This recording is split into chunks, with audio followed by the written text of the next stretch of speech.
Hello friends, ನಮಸ್ತೆ. Welcome back to my YouTube channel Toshit healthy lifestyle. ಇನ್ನೂ ಯಾರೆಲ್ಲ ನಮ್ಮ ಚಾನಲ್ನ ಸಬ್ಸ್ಕ್ರೈಬ್ ಮಾಡಿಲ್ಲ, ಪ್ಲೀಸ್ ಸಬ್ಸ್ಕ್ರೈಬ್ ಮಾಡಿ, ಹಾಗೆ ಬೆಲ್ಲೈಕನ್ನ ಕ್ಲಿಕ್ ಮಾಡಿ. ಇವಾಗ ನಾನು ಹಾಕೋ ಹೊಸ ವಿಡಿಯೋ ನಿಮಗೆ ನೋಟಿಫಿಕೇಷನಲ್ಲಿ ಬರುತ್ತೆ. ಇವತ್ತು ರೆಸಿಪಿ ಮಾಡ್ತಿರೋದು ನಮ್ಮತ್ತೆ. ಅದು ಉಪ್ಸಾರ್ ಖಾರ ಯೂಸ್ ಮಾಡಿ ಒಂದು ಮಟನಲ್ಲಿ ಗ್ರೇವಿ ಮಾಡ್ತಾಯಿದ್ದಾರೆ.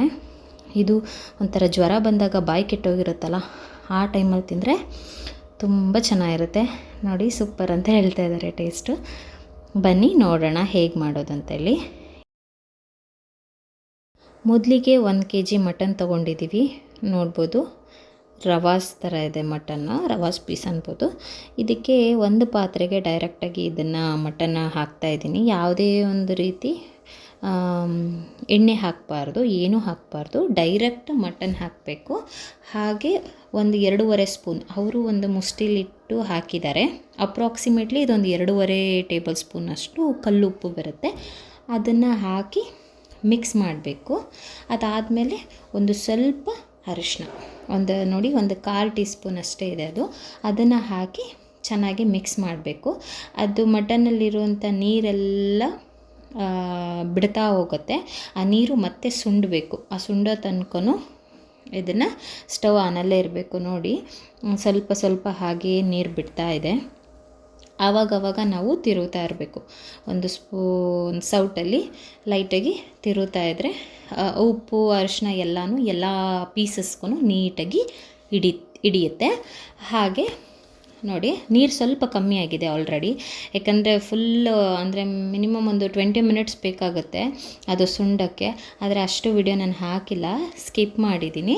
ಸೊ ನೋಡ್ಬೋದು, ಆಲ್ಮೋಸ್ಟ್ ಕಮ್ಮಿ ಆಗ್ತಾಯಿದೆ. ಇನ್ನೊಂದು 2 ಮಿನಿಟ್ಸ್ ಇದ್ದರೆ ಕಂಪ್ಲೀಟ್ ಡ್ರೈ ಆಗುತ್ತೆ. ಅದನ್ನು ನಾವು ಸಪ್ರೇಟ್ ತೆಗೆದಿಟ್ಕೋಬೇಕು. ನೆಕ್ಸ್ಟ್ ಗ್ರೇವಿಗೆ ಇಲ್ಲಿ ಒಂದು 3 ಟೊಮೊಟೊಸ್ ತೊಗೊಂಡಿದ್ದೀವಿ, 4 ಈರುಳ್ಳಿ, ಮತ್ತು ಸ್ವಲ್ಪ ಕೊತ್ತಂಬರಿ ಸೊಪ್ಪು, ಮತ್ತು ಸ್ವಲ್ಪ ಕರಿಬೇವು, ಮತ್ತು ಮೇನ್ ಇಂಗ್ರೀಡಿಯೆಂಟ್ ಉಪ್ಸಾರ್ ಖಾರ. ಈಗ ಫಸ್ಟಿಗೆ ಅದೇ ಪಾತ್ರೆ ಈಗ ಟ್ರಾನ್ಸ್ಫರ್ ಮಾಡ್ಕೊಂಡಿದ್ವಲ್ಲ, ಅದಕ್ಕೆ ಸ್ವಲ್ಪ ಎಣ್ಣೆ ಹಾಕ್ಬಿಟ್ಟು ನಾವೇನು ಹೆಚ್ಚಿಟ್ಕೊಂಡಿದ್ವಲ್ಲ ಆ ಈರುಳ್ಳಿನ ಹಾಕಬೇಕು. ಯಾವುದೇ ಆದರೂ ಈರುಳ್ಳಿ ಚೆನ್ನಾಗಿ ಬೇಯಬೇಕಲ್ಲ, ಸೊ ಇದಕ್ಕೂ ಸ್ವಲ್ಪ ಟೈಮ್ ಹಿಡಿಯುತ್ತೆ. ನಿಧಾನಕ್ಕೆ ತಿರುಗಿಸ್ತಾ ಇರಬೇಕು. ಆ ಈರುಳ್ಳಿ ಟ್ರಾನ್ಸ್ಪರೆಂಟ್ ಆಗುತ್ತಲ್ವ, ಆಗ ಬೆಂದಿದೆ ಅಂತ ಗೊತ್ತಾಗುತ್ತೆ. ಸೊ ಅಲ್ಲಿ ತನಕ ನಾವು ಸ್ವಲ್ಪ ಹೊತ್ತು ಟೈಮ್ ಕೊಟ್ಟು ಆವಾಗವಾಗ ತಿರುಗ್ತಾ ಇರಬೇಕು. ನೋಡಿ, ಮಿಕ್ಸ್ ಮಾಡ್ತಾ ಇದ್ದಾರೆ. ಅದು ದಪ್ಪ ಇರುತ್ತಲ್ಲ, ಅದು ನೋಡಿತಾ ಇರೋದು ಆ ಥರ. ನೋಡಿ, ನೀಟಾಗಿ ಎಣ್ಣೆಯಲ್ಲಿ ಬೇಯಬೇಕದು ಚೆನ್ನಾಗಿ. ನೋಡಿ, ಸ್ವಲ್ಪ ಬೆಂದಿದೆ. ನೋಡಿ, ಇವಾಗ ಕಂಪ್ಲೀಟಾಗಿ ಬೆಂದಿದೆ. ನೋಡಿ, ಸ್ವಲ್ಪ ಟ್ರಾನ್ಸ್ಪರೆಂಟ್ ಥರ ಕಾಣಿಸ್ತಿದೆ ಅಲ್ವಾ, ಮೊದಲಿಗೂ ಈಗಲಿಗೂ. ನೋಡಿ, ಟ್ರಾನ್ಸ್ಪರೆಂಟ್ ಆಗಿದ ತಕ್ಷಣ ನೆಕ್ಸ್ಟ್ ನಾವು ಒಂದು 3 ಟೊಮೊಟೊ, ಹುಳಿ ಟೊಮೊಟೊ ದಪ್ಪ ಸೈಜಿಂದು ಒಂದು 3 ಟೊಮೊಟೊ ತೊಗೊಂಡಿದ್ದೀವಿ, ಉದ್ದುದ್ದಕ್ಕೆ ಹೆಚ್ಚಿಟ್ಕೊಂಡಿರೋದು. ಅದನ್ನು ಈರುಳ್ಳಿ ಆಗಿದ ತಕ್ಷಣ ಅದರೊಳಗೆ ಹಾಕಿ ಅದು ಕೂಡ ಸ್ವಲ್ಪ ಬೇಯಬೇಕು. ಸ್ವಲ್ಪ ಸ್ಮ್ಯಾಶ್ ಆಗುತ್ತಲ್ಲ, ಬೆಂದು ಆ ರೀತಿ ಚೆನ್ನಾಗಿ ಬೇಯಬೇಕು. ನೋಡಿ, ತಿರುವಿ, ಅಂದರೆ ಸ್ವಲ್ಪ ಸ್ಟವ್ ಮುಂದೆನೇ ಇರಬೇಕು ಇದು ಮಾಡುವಾಗ. ಇದು ಹಸಿಮೆಣ್ಸಿನ್ಕಾಯಿ ಆಗಲೇ ನಾನು ತೋರಿಸ್ಲಿಲ್ಲ, ಏನು ಸೀಲ್ ಮಾಡಬಾರ್ದು, ಹಾಗೆ ಹಾಕಬೇಕು. ಇನ್ ಕೇಸ್ ಈಗ ಉಪ್ಸಾರು ಖಾರದಲ್ಲಿ ಖಾರ ಕಮ್ಮಿ ಇದ್ದು ಖಾರ ನಮಗಿನ್ನೂ ಜಾಸ್ತಿ ಬೇಕು ಅಂತ ಅಂದರೆ ಈ ಹಸಿಮೆಣ್ಸಿನ್ಕಾಯಲ್ಲಿರೋ ಖಾರನ ಕಿವುಚ್ಕೊಂಡು ಅನ್ನದಲ್ಲಿ ಊಟ ಮಾಡ್ಬೋದು. ಆ ಪರ್ಪಸ್ಸಿಗೆ ಸ್ವಲ್ಪ ಖಾರ ಬೇಕಾಗಿರೋರಿಗೆ ಈ ಹಸಿಮೆಣ್ಸಿನ್ಕಾಯಿ ಹಾಕಬೇಕು. ಇಲ್ಲ ಅಂದರೆ ನಮ್ಗೆ ಉಪ್ಸಾರು ಖಾರನೇ ಸಾಕು ಅಂದರೆ ಅದೇ ಖಾರನೇ ಸಾಕಾಗುತ್ತೆ. ನೆಕ್ಸ್ಟು ಸ್ವಲ್ಪ ಕರಿಬೇವು, ನಾನಾಗಲೇ ಪ್ಲೇಟಲ್ಲಿ ತೋರಿಸೋದ್ನಲ್ಲ, ಅಷ್ಟು ಕರಿಬೇವು ಒಟ್ಟಿಗೆ ಹಾಕಬಾರ್ದು, ಸ್ವಲ್ಪ ಮಾತ್ರ ಹಾಕಿದ್ದೀವಿ. ನೋಡಿ, ಹಾಕಿ ನೀಟಾಗಿ ಮಿಕ್ಸ್ ಮಾಡ್ತಾ ಇದ್ದಾರೆ. ನೀಟಾಗಿ ಹಿಡಿತಾ ಇರುತ್ತೆ. ಟೊಮೊಟೊ ಇನ್ನೂ ಸ್ಮ್ಯಾಶ್ ಆಗಿಲ್ಲ ಅಂತ ಹೇಳಿ ಸ್ಮ್ಯಾಶ್ ಸೌಟಲ್ಲಿ ಮಾಡ್ತಾ ಇರೋದು. ನೀಟಾಗಿ ಟೊಮೊಟೊ ಬೇಯುತ್ತೆ ಆಗ. ನೋಡಿ, ಚೆನ್ನಾಗಿ ತಿರುಗ್ತಾ ಇರಬೇಕು, ಯಾಕಂದರೆ ತಳ ಹಿಡ್ದಂಗೆ ಆಗಿಬಿಡುತ್ತಲ್ವ. ಸೊ ಅದಕ್ಕೋಸ್ಕರ ಚೆನ್ನಾಗಿ ಅವಾಗವಾಗ ತಿರುಗ್ತಾ ಇರಬೇಕು. ಬೇಯಬೇಕು. ಒಟ್ಟಿನಲ್ಲಿ ನಾವು ಏನು ಇಂಗ್ರೀಡಿಯೆಂಟ್ಸ್ ಹಾಕಿದ್ದೀವೋ ಅದು ನೀಟಾಗಿ ಬೇಯ್ತಾ ಇರಬೇಕು. ನೆಕ್ಸ್ಟ್ ಇಂಗ್ರೀಡಿಯೆಂಟ್ಸ್ ಆಮೇಲೆ ಹಾಕಬೇಕು. ನೋಡಿ, ಇದು ಬೆಂದಿದೆ. ಈಗ ನೆಕ್ಸ್ಟು ನಾವು ಮಟನ್ನ ಸುಂಡಿಸಿಟ್ಕೊಂಡಿರ್ತೀವಲ್ವ, ಅದನ್ನ ಸಪ್ರೇಟ್ ತೆಗೆದು ಅದೇ ಪಾತ್ರೆಗೆ ನಾವು ಒಗ್ಗರಣೆ ಹಾಕಿರೋದು. ಸೊ ಈ ಪಾತ್ರೆಯಿಂದ ಇದಕ್ಕೆ ಟ್ರಾನ್ಸ್ಫರ್ ಮಾಡಿ ಆ ಒಗ್ಗರಣೆ ಏನು ನಾವು ಮಾಡಿದ್ದೀವೋ ಈರುಳ್ಳಿ ಟೊಮೊಟೊ ಎಲ್ಲನೂ ನೀಟಾಗಿ ಅದು ಮಟನ್ಗೆ ಹಿಡಿಬೇಕು. ಆ ಥರ ಒಂದು 5 to 10 ಮಿನಿಟ್ಸು ಚೆನ್ನಾಗಿ ತಿರುವಿ ಮಟನ್ನು ಬೇಯಕ್ಕೆ ಹಾಗೆ ಬಿಡಬೇಕು. ನೋಡಿ ನೀಟಾಗಿ ಮಿಕ್ಸಪ್ ಮಾಡ್ತಾ ಇದ್ದಾರೆ ಇದರಲ್ಲಿ. ನೋಡಿ ಮಿಕ್ಸ್ ಮಾಡ್ತಾ ಇರಬೇಕು. ಹಾಗೆ ಸ್ವಲ್ಪ ಹೊತ್ತಂಗೆ ಬೇಯಕ್ಕೆ ಬಿಟ್ಟರೆ ನೋಡಿ ಹೇಗೆ ಹೊಗೆ ಬರ್ತಾಯಿದೆ, ಚೆನ್ನಾಗಿ ಬೆಂದಿದೆ ಅದು. ಇವಾಗ ನಮ್ಮದು ಮೇನ್ ಇಂಗ್ರೀಡಿಯೆಂಟ್ ಏನು, ಉಪ್ಸಾರು ಖಾರ 1 ಸ್ಪೂನ್ ಹಾಕಿದ್ದಾರೆ. ನೆಕ್ಸ್ಟ್ ಇನ್ನೊಂದು ಸ್ಪೂನ್ ಖಾರ, ಇನ್ನೊಂದು ಸ್ವಲ್ಪ ಬೇಕು ಅಂದರೆ ಇನ್ನೊಂದು ಅರ್ಧ ಸ್ಪೂನ್ ಹಾಕ್ತಾಯಿದ್ದೀವಿ. ನಿಮ್ಮ ಮನೆಯಲ್ಲಿ ಯಾವ ಥರ ಖಾರ ಯೂಸ್ ಮಾಡ್ತೀರೋ, ಅಂದರೆ ಅವರ ಟೇಸ್ಟ್ ಪ್ರಕಾರ ನೀವು ಆ ಥರ ಯೂಸ್ ಮಾಡಿ. ನಮ್ಮ ಮನೇಲಿ ಸ್ವಲ್ಪ ಖಾರ ಜಾಸ್ತಿ ತಿನ್ನೋದ್ರಿಂದ 2.5 ಸ್ಪೂನ್ ಹಾಕಿದ್ದಾರೆ. ನೆಕ್ಸ್ಟು ಕೊತ್ತಂಬರಿ ಸ್ವಲ್ಪ ಜಾಸ್ತಿನೇ ಇದ್ದರೆ ಚೆನ್ನಾಗಿರುತ್ತೆ. ಸ್ವಲ್ಪ ಫ್ಯಾಟಿಂದಿತ್ತು, ಆಗಲೇ ಹಾಕಿರಲಿಲ್ಲ, ಕೊನೆಗೆ ಹಾಕೋದು ಅಂತ ಹಾಗೆ ಇಟ್ಟಿದ್ರು. ಇವಾಗ ಹಾಕಿ ನೀಟಾಗಿ ಒಂದು ಒಳ್ಳೆ ಮಿಕ್ಸ್ ಮಾಡ್ತಾಯಿದ್ದಾರೆ. ಕೊತ್ತಂಬರಿ ಸೊಪ್ಪಾಗಲಿ, ಉಪ್ಸಾರು ಖಾರ ಆಗಲಿ ಪ್ರತಿಯೊಂದು ಮಟನ್ ಪೀಸ್ಗೂ ಹಿಡಿಬೇಕಲ್ವ, ಅದಕ್ಕೋಸ್ಕರ ಚೆನ್ನಾಗಿ ಮಿಕ್ಸ್ ಮಾಡ್ತಾಯಿದ್ದಾರೆ.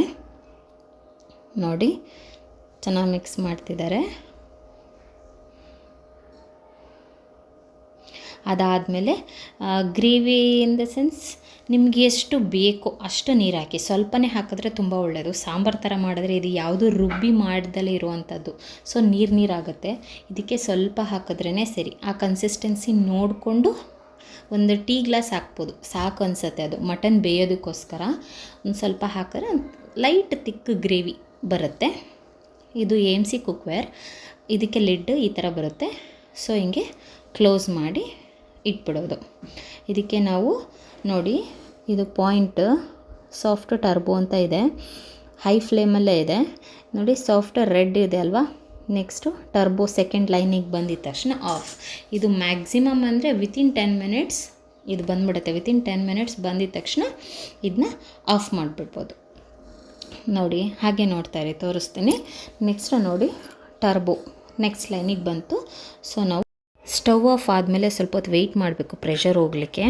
ನೋಡಿ ಈಗ ಪ್ರೆಷರ್ ಹೋಗಿದೆ ಕಂಪ್ಲೀಟಾಗಿ. ಸೊ ಅದಕ್ಕೆ ಲಿಡ್ ತೆಗಿತಾ ಇದ್ದಾರೆ ಮತ್ತೆ.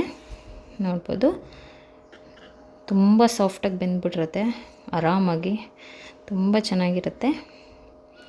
ನೋಡಿ ಹಾಗೆ ಲೈಟಾಗಿ ತಿರುಗಿಬಿಟ್ಟು ಸ್ಟವ್ ಆನ್ ಮಾಡಿಡ್ತಾರೆ ಸ್ವಲ್ಪ ಹೊತ್ತು ಕುದೀಲಿ ಅಂತ ಹೇಳಿ. ನೆಕ್ಸ್ಟು ಒಂದು ಬಾಣಲಿಗೆ 1 ಸ್ಪೂನ್ ತುಪ್ಪ ಹಾಕಿಬಿಟ್ಟು, ಇನ್ನೊಂದು ಸ್ವಲ್ಪ ಮಿಕ್ಕಿರುತ್ತಲ್ವ ಕರಿಬೇವು, ನಾವು ಸ್ವಲ್ಪ ಮಾತ್ರ ಹಾಕಿರ್ತೀವಿ. ಸೊ ಮಿಕ್ಕಿದ್ದನ್ನು ತುಪ್ಪದಲ್ಲಿ ಹೀಗೆ ಫ್ರೈ ಮಾಡ್ಕೊಳ್ಬೇಕು. ನೋಡಿ ಲೈಟಾಗಿ ಕ್ರಿಸ್ಪ್ ಆಗ್ತಾ ಇದೆ. ಕೈ ಬಿಡ್ದಾಗ ಹಾಗೆ ಉರಿತಾರಣ. ನೋಡಿ ವಿಡಿಯೋಗೆ ತೋರಿಸ್ತಾ ಇರೋದು ನಾನು ತೆಗೆದು. ನೋಡಿ ಕಂಪ್ಲೀಟಾಗಿ ಫುಲ್ ಕ್ರಿಸ್ಪಿ ಆಗಿದೆ. ಈಗ ಮುಟ್ಟಿ ತೋರಿಸ್ತೀನಿ ನೋಡಿ, ಹಿಂಗೆ ಕಟ್ಟಾಗಬೇಕು, ಆ ಥರ ಕ್ರಿಸ್ಪಿ ಆಗಬೇಕು. ಅದು ಸಪ್ರೇಟ್ ತೆಗೆದಿಟ್ಕೊಂಡು ಇವಾಗ ನೋಡಿ ಆಗಲೇ ಸ್ಟವ್ ಆನ್ ಮಾಡಿ ಇಟ್ಟಿದ್ರಲ್ವ, ಲಿಡ್ಡು ತೆಗೆದು ಇವಾಗ ಚೆನ್ನಾಗಿ ಕುದೀತಾ ಇದೆ. ಅದನ್ನು ಏನು ಮಾಡೋಣ ನೋಡಿ, ಚೆನ್ನಾಗಿ ರೆಡಿಯಾಗಿದೆ ಕಂಪ್ಲೀಟಾಗಿ. ಇದಕ್ಕೆ ಒಂದು ಬೌಲ್ಗೆ ಟ್ರಾನ್ಸ್ಫರ್ ಮಾಡಿ ತೋರಿಸ್ತಾ ಇರೋದು. ನೋಡಿ ತುಂಬ ಚೆನ್ನಾಗಿ ಬಂದಿದೆ.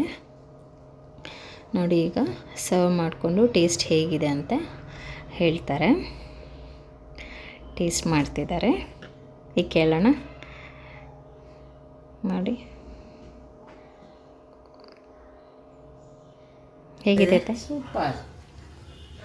ಈ ವಿಡಿಯೋ ನಿಮಗೂ ಇಷ್ಟ ಆಗಿದ್ದರೆ ಲೈಕ್ ಮಾಡಿ, ಹಾಗೆ ನಿಮ್ಮ ಮನೆಯಲ್ಲೂ ಟ್ರೈ ಮಾಡಿ ಹೇಗಿತ್ತು ಅಂತ ಕಮೆಂಟ್ ಮಾಡಿ. Thank you.